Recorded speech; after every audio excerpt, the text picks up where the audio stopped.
ಎರಡು ಸಾರಿ ನಮಗೆ ಸಿಟಿಗೆ ಸಿಕ್ಕಾಗಲೂ ಕೂಡ ಒಂದು 15 ದಿವಸ ಇರಬೇಕಾದ್ರೆ 100% ಯಾರೆಲ್ಲ ಪಾರ್ಟಿಯಲ್ಲೂ ಕೂಡ ಸಿಟ್ಟಿಂಗ್ ಎಮ್ ಎಲ್ ಎ ಕೊಡ್ತಾರೆ. 8ರಿಂದ 13ವರೆಗೆ ನಮ್ಮ ಮಾಜಿ ಎಮ್ ಎಲ್ ಎ ಆಗಿದ್ದು ವಿರೂಪಾಕ್ಷಪ್ಪನವ್ರು ಎಮ್ ಎಲ್ ಎ ಇದ್ದರು. 13ಕ್ಕೆ ಅವ್ರು ಕೊಡ್ತಾರೆ ಅಂದರು. ಅವ್ರು KJPಗೆ ಹೋದರು ಕೊನೆ 15 ದಿವಸ ಇದ್ದಾಗ. ಆ ಟೈಮಲ್ಲಿ ನಾನೇನು ಪಕ್ಷ ಸಂಘಟನೆ ತೊಡ್ಕೊಂಡಿರಲಿಲ್ಲ, ಸಾಧ್ಯವಾಗಲಿಲ್ಲ.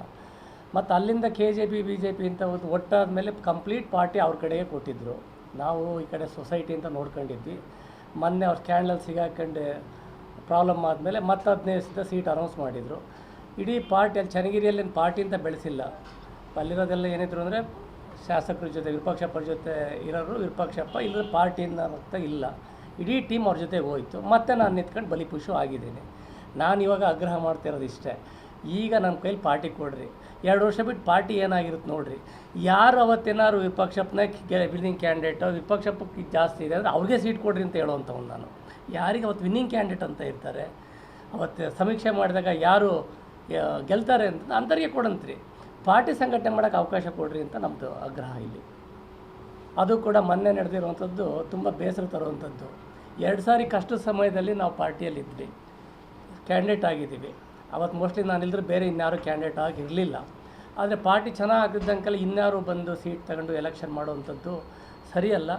ಅದು ಕೂಡ ಹಿರಿಯರಂತ ಯಡಿಯೂರಪ್ಪನಂಥವರು ಶಾಂತರಾಜ್ ಪಾಟೀಲ್ ಹೇಳಿದ್ರು, ಅವ್ರ ಬಗ್ಗೆ ತುಂಬ ಮತ್ತೆ ತೋರಣೆ ಮಾಡೋದು ಬೇಡ, ಅದನ್ನೇ ಪುನಃ ಹೇಳ್ಕೊಂತಾನೆ. ಅವರು ಈ ಥರ ಹೇಳ್ಬಾರ್ದಾಗಿತ್ತು. ಭಾಳ ಅದು ನನ್ನ ಪ್ರಕಾರ ಭಾಳ ಖಂಡನೀಯ. ಅದು ಬೇರೆ ಪಾರ್ಟಿಗೆ ನಾವು ಕೂಡ ತುಂಬ ಜನ ಹೇಳ್ತಾರೆ ನಮ್ಮಿಂದ ಪಾರ್ಟಿ ಪ್ರತಿಯೊಬ್ಬ ಸಣ್ಣ ಕಾರ್ಯಕರ್ತರಿಂದ ಆಗಿರೋದು. ಕೆಲವರು ಹೆಚ್ಚು ಕೊಡುಗೆ ಇದೆ, ಕೆಲವರು ಕಡಿಮೆ ಕೊಡುಗೆ ಇದೆ. ಹೆಚ್ಚು ಕಡಿಮೆ ಕೊಟ್ಟರೆ ನಾನಿದ್ದರೆ ಮಾತ್ರ ಪಾರ್ಟಿ ಅಂದ್ರಿಲ್ಲ. ಎಲ್ಲ ಸಣ್ಣ ಕಾರ್ಯಕರ್ತರುಗಳು ಸೇರಿಸಿ ನಾವು ಕೂಡ ಚಿಕ್ಕ ಹುಡುಗರು, ನಮಗೆ ಬುದ್ಧಿ ಬಂದಾಗಿಂದನೂ BJP ವಾಜಪೇಯಿ ಜೈ ಅಂತ ಹೇಳ್ಕೊಂಬಂದವ್ರೆ.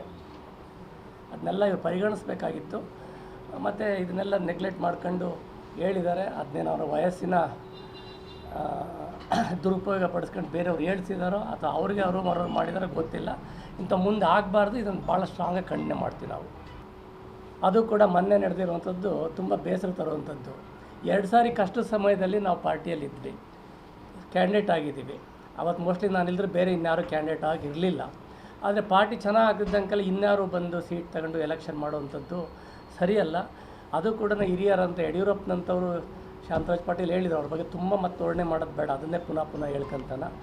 ಅವರು ಈ ಥರ ಹೇಳ್ಬಾರ್ದಾಗಿತ್ತು. ಭಾಳ ಅದು ನನ್ನ ಪ್ರಕಾರ ಭಾಳ ಖಂಡನೀಯ. ಅದು ಬೇರೆ ಪಾರ್ಟಿಗೆ ನಾವು ಕೂಡ ತುಂಬ ಜನ ಹೇಳ್ತಾರೆ ನಮ್ಮಿಂದ ಪಾರ್ಟಿ ಪ್ರತಿಯೊಬ್ಬ ಸಣ್ಣ ಕಾರ್ಯಕರ್ತರಿಂದ ಆಗಿರೋದು. ಕೆಲವರು ಹೆಚ್ಚು ಕೊಡುಗೆ ಇದೆ, ಕೆಲವರು ಕಡಿಮೆ ಕೊಡುಗೆ ಇದೆ. ಹೆಚ್ಚು ಕಡಿಮೆ ಕೊಟ್ಟರೆ ನಾನಿದ್ದರೆ ಮಾತ್ರ ಪಾರ್ಟಿ ಅಂದ್ರಿಲ್ಲ.